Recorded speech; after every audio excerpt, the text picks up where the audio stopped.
15 अप्रैल 1912 की उस भयावह रात को आज भी लोग याद करते हैं, जब असिंक माना जाने वाला यह विशालकाय जहाज अपनी पहली यात्रा के दौरान एक हिमखंड से टकराकर अटलांटिक महासागर की ठंडी गहराइयों में समा गया। आयरलैंड के बेलफास्ट शहर में स्थित हारलैंड एंड वुल्फ शिपयार्ड में टाइटैनिक का निर्माण कार्य 31 मार्च 1909 को शुरू हुआ।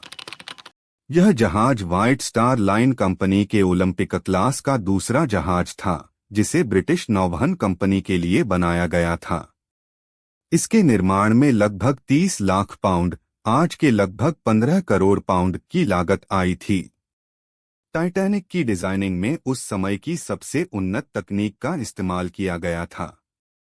जहाज की लंबाई 269.1 मीटर, 882 फीट 9 इंच, चौड़ाई 28.2 मीटर, 92 फीट 6 इंच और ऊंचाई 53.3 मीटर, 175 फीट थी। इसका वजन 46,328 टन था और यह 20 नाविकों द्वारा संचालित किया जाता था। जहाज के डिजाइनर थॉमस एंड्रयूज ने इसे असिंक बनाने का दावा किया था। जहाज के निचले हिस्से में 16 वाटरटाइट कंपार्टमेंट थे, जिनमें से 4 भरने पर भी जहाज तैरता रह सकता था। इस अभियांत्रिकी चमत्कार को देखकर कहा गया था कि ईश्वर भी इसे डुबो नहीं सकता। टाइटैनिक अपने समय की विलासिता और आधुनिक सुविधाओं के मामले में अद्वितीय था। प्रथम श्रेणी के यात्रियों के लिए इसमें swimming pool, gym, squash court, Turkish bath, विशाल डाइनिंग सैलून और कई लग्जरी स्वीट्स थे। जहाज की ग्रैंड स्टेयरकेस सबसे आकर्षक विशेषता थी, एक विशाल ओक की सीढ़ी जो डेक ए से डेक ई तक फैली हुई थी, जिसके शीर्ष पर एक कांच का गुंबद था जो प्राकृतिक रोशनी को अंदर आने देता था। प्रथम श्रेणी के कमरों में विद्युत हीटर, वॉश बेसिन और रोशनी की सुविधा थी।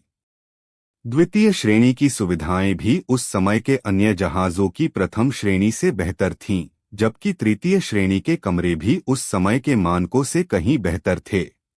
टाइटैनिक ने अपनी पहली और अंतिम यात्रा 10 अप्रैल 1912 को इंग्लैंड के साउथहैम्पटन बंदरगाह से शुरू की। कप्तान एडवर्ड जे स्मिथ के नेतृत्व में यह जहाज पहले फ्रांस के शेरबर्ग और फिर आयरलैंड के क्विंसटाउन, अब कोब में रुका, जहां से अंतिम यात्री सवार हुए।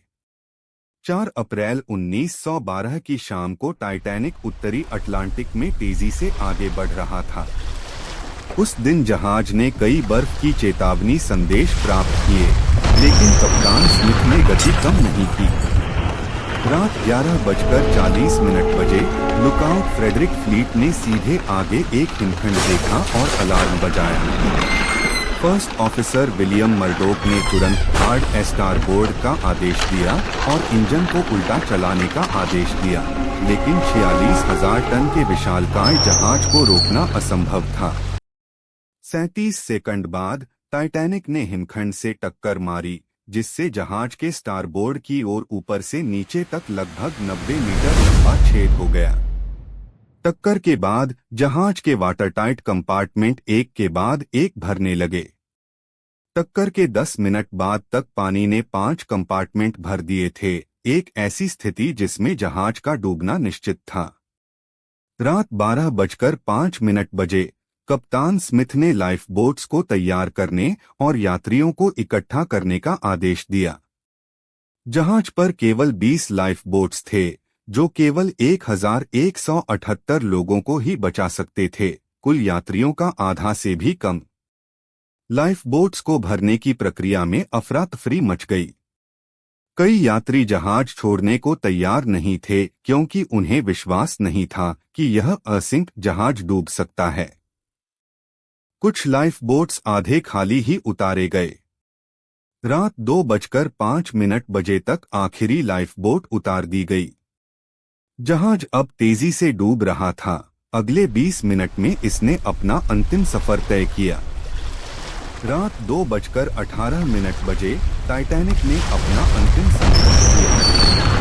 जहाज का पिछला हिस्सा पानी से ऊपर उठा और फिर धीरे धीरे समुद्र की गहराई में समा गया। 2:20 बजे जहाज पूरी तरह से डूब गया। जिसके साथ ही 1500 से अधिक लोगों की जान चली गई।